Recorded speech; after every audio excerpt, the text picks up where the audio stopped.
Hey everybody, this is Sully, 5 freaking onion rings, and my superpower is making it rain. If you can't tell, it is making it rain. Sometimes I make it rain money. Not lately, but my superpower, making it rain. Wash your hands, and if you have corona hair like me, I want you to give me a like and a thumbs up down below. Give me a subscription, because corona hair just rules. I mean, check this out, like, holy cow, it's good. Anyway, today is the Eachine Nano VTX, and I was going to do a full review on this, and I thought, why should I? Because it's a VTX. Is this going to make you fly better? Not really. It's a VTX. It's a 400 milliwatt VTX that is 1.5 grams. Comes with a little piece of shrink tube so you can get around it. And because this is the V2, it comes with an acrylic heatsink. I don't have a clue how an acrylic heatsink works, but if you tried the V1 version of this thing, you know it gets hot as a mofo. This does work. It does keep it cooler. I have to give it credit there. But it's weird. It's just meant to help on a stack, and there's no real way of attaching it. So you kind of press it against and you zip tie it.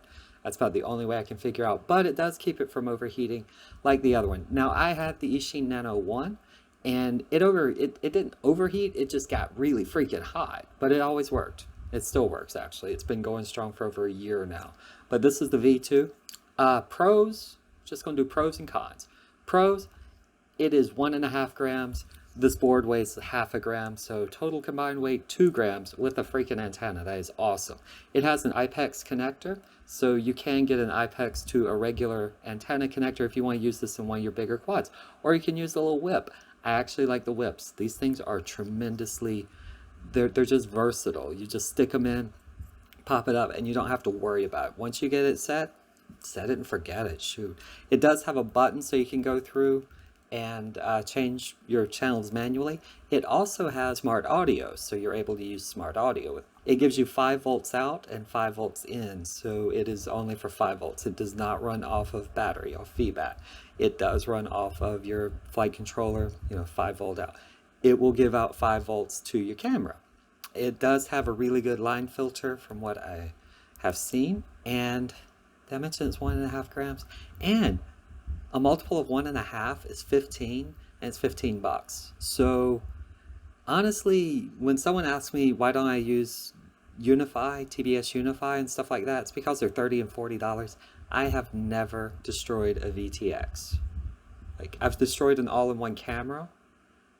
The VTX kind of came off of it and I blew that up, but I've never destroyed a VTX.